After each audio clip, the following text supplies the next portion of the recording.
RT-PCR test is needed to board your flight from India, as well as it is needed to board your flight back to India from Sri Lanka.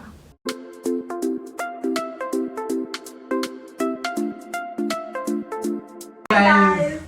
So we are just back from one of the most amazing vacations, that was our trip to Sri Lanka. And if you are planning a trip to Sri Lanka, this video is for you to get the complete comprehensive information about everything you need to know. So starting with, why did we choose Sri Lanka as our first travel destination post-pandemic? Now, we know that Sri Lanka is an extremely beautiful country which has something to offer to every kind of traveler, be it a beach lover, mountain lover or city lover. In addition to that, in these uncertain times wherein every country has its own different sets of rules and regulations and procedures, we found Sri Lanka's regulations to be most simple and straightforward. Especially for Indians. Yes. So starting with, firstly, you do not need any quarantine if you are fully vaccinated. So you can directly land into Sri Lanka and you can start with your travel. Secondly, there is no RT-PCR test required on arrival. So what all documents do we require for Sri Lanka? Yes. So first thing is passport, and your passport should have minimum 6 months of validity. Second thing is ETA, so the visa. ETA, applying visa for Sri Lanka for Indians is very easy. Indians, and I think it must be for most of the Asian countries, so you can just check with their website. Yes. So you need to apply for ETA, which is Electronic Travel Authorization Document, which is a very simple form which you can fill in barely 2 to 5 minutes. It asks only for very basic information, like information about your passport as well as your vaccination status. You do not need any hotel reservation or flight reservation for filling this ETA form. Although they do have forms for flight reservation, but it is optional. So you can apply for ETA either before booking your flights or after booking your flights. It does And not how matter. much are the charges for ETA? So Approximately? it was around $21 per person. So Okay. we both paid around $42 for 2 people. And ETA has a validity of 3 months after issue. So you can apply ETA before 3 months of your travel. And one more thing is that its approval is very simple. So within 2 minutes of applying, we got the first mail, which was for confirmation of payment receipt. Although they say it takes around 24 to 48 hours to get ETA approval, but for us it just took 10 minutes. Yes. So you just need to take a printout of this and you are good to go. The third thing is flight booking. So you should have a round trip flight booking which you need to show at the airport before boarding your flight. They ask for your hotel booking. So we just had our hotel booked for initial 2 days and we showed that only to them and there was no problem. And most important part, you should be fully vaccinated. Plus, they need RT-PCR test to board the flight from India. We have seen the cases wherein they did not allow people to board the flight just because their RT-PCR test was not conducted within 72 hours. So this is one of the most important point. Yes. So these were all the documents, and you can make a file like this wherein you can keep the printout of your vaccination certificate, ETA printout and RT-PCR report. So these 3 are the most important documents that you need. And for flights and hotels reservation, you can show it on your phone also. Please make sure to reach the airport taking a buffer of around 4 hours because they were taking a lot of time at the counter. There were long queues, and for every passenger they were taking around 15 minutes to process. So please take that buffer. Once you land in Sri Lanka, you will need to fill a health declaration form like this, which is very simple. So they would give you this form in your flight also before landing, and you would get it at the airport also. So after landing on airport, there are 2 important things that you need to do. First is taking a local SIM card, and second one is money exchange. For money exchange, you can always carry dollars or any other currency which is on exchange. So we were having a backup plan of a couple of hundreds of US dollars, but we were carrying INR as well. So there were many bank counters over there, but nobody was accepting INR. We found a car rental counter, so we got a very good rate of 2.5 initially, and then when we moved to city, we got rate of 3 rupees per INR. The second one is SIM. So you need to take a local SIM card, and we recommend that you can take it at the airport itself.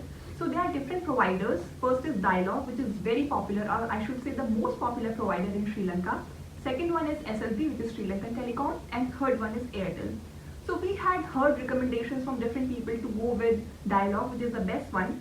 But we took a chance and we tried Airtel. Now the prices for Airtel were mostly half as compared to others. For Airtel, for 600 Sri Lankan rupees, we got 6 GB, which is quite good. For others, the same amount of data was available for 1200 or 1300 LPR. So although Airtel was not a popular option there, but the experience with Airtel was quite good and we got good network coverage throughout our trip. So that is something which you can use as well. Now, in order to travel to your hotel, you can book a cab. For booking a cab, you can go with your regular Uber, or there is a local provider which is called PickMe. So you can pre-install the PickMe and once you put in your SIM, you can activate this. I put the PickMe link in the description so you can just download that app. And our hotel was in Colombo. We spent the first 2 nights exploring Colombo and we really loved the city. So I have heard like many people directly leave from Negombo to explore the rest of Sri Lanka as they find that Colombo is a normal city. But our experience was quite different. We recommended please spend a day or two in Colombo and it has many amazing things to offer and you would not regret it. After Colombo, we took a bus to Sigiriya. And that bus ride was one of the best experience, I would say. We enjoyed it. It took us around 4 hours to reach from Colombo to Dambulla. So if you want to explore Sigiriya and Habarna, then Dambulla is one place which you can stay, plan your stay in, and then you can visit these nearby areas. So it will be very convenient. We stayed in Dambulla for 1 night and we went to Sigiriya, Lion Rock, and also to Elephant National Parks in Habarna. So these two are near Dambulla itself and you can easily go by renting a tuk-tuk. Our review for Dambulla and Sigiriya stay is that Sigiriya Lion Rock is one of the most popular destinations for Sri Lanka and you would see it everywhere. But we found it to be a bit overpriced and overhyped. And if you are for a limited time in Sri Lanka, just the thing is on the top of the Mount Lion Rock, you see a very good view of the surrounding greenery from a good height. So if you have already been to those kind of places in the past in India or in other countries, so you can skip it. Otherwise, go for it. Then the next stop was Eco Safari, which was an elephant safari. That was quite an amazing experience. We loved it. So it was in Habarna, which is near Dambulla itself, and that is something which we recommend you to. And the next part of our journey was taking a bus from Habarna to Kandy. It was promised to be a 2-hour bus ride, but it took us for around 3.5 hours, and also it was raining heavily. And the research, like in Kandy, it rains for around 70% of the days, so be prepared for that. But the route to Kandy was very beautiful. We spent 2 nights in Kandy and we explored Royal Botanical Garden, Kandy Lake, as well as Sacred Temple of Tooth. So Kandy was quite a good experience for us. Especially the Royal Botanical Garden. Yes. After Kandy, we took the train from Kandy to Galle. That was one of the best train rides of our life. The video for that is already up. Please make sure to check that out. Then we reached Galle and we spent around 5 nights in Galle and Unawatuna. Galle and Unawatuna are adjoining areas and it takes around 15 minutes from a tuk-tuk to travel from Galle to Unawatuna. Unawatuna beaches are one of the best beaches in Sri Lanka. If you talk about parties, during this pandemic there were not much things taking place over there, but yeah, it was good. And from Unawatuna we went to a beach called Talve Beach, and where it has all these natural pools, and that experience was just amazing. The south of Sri Lanka has a lot of amazing beaches like Beruwala, Bentota, Hikaduwa, Mirisa, Galle, Unawatuna. Now it is up to you to choose your picks from these options. We chose Galle and Unawatuna and we spent majority of our time over there. And then it depends on your choice and again at what time do you visit. At this particular time, Galle and Unawatuna were the most happening places. We were in Sri Lanka for 12 days, and out of those 12 days, we spent 2 nights in Colombo, 1 night in Dambulla, 2 nights in Kandy, 5 nights in Galle and Unawatuna, and then back to Colombo. So we wanted to explore Sri Lanka like a Sri Lankan, so we opted for transport. Like we took tuk-tuk, we took cabs, we took trains, we took buses, and whatever mediums of transport were available, we just took all of them. Like we took boat as well. Yes. Now coming on to food. The food in Sri Lanka was quite good and we explored a lot of options. Some of the top food recommendations from our side. So first one was hot butter cuttlefish in China Dragon Cafe in Colombo in the Fort area. Then for trying some non-veg food options, we liked Bangshil Hotel. It's called a hotel, it's a restaurant in, again, it's near the Fort area. We tried devil chicken, which was quite good. There is Pilavus Hotel in Colombo, which is also quite famous for its kottu.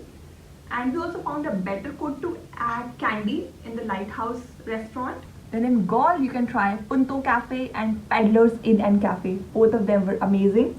In Unawatuna, you can try Kingfisher Restaurant, which is at the Unawatuna beach, or Sun and Sea Hotel and Restaurant, which also has everything amazing. So now we were ready to come back to our home country, which is India. So while coming back also we had to go for RT-PCR test. There is a hospital in Colombo and Galle area called as Asidi Hospital. So you have to pay around 6,500 Sri Lankan rupees and they take around 24 hours to give you the report. This is very much required, just like your passport and your flight ticket. So guys, this was all from our side for Sri Lanka travel. We just came back from Sri Lanka after this travel ban uplift. And if you feel that something is missing or if you need any kind of information from us, just drop your query in the comment box below and we would love to get back to you. Bye.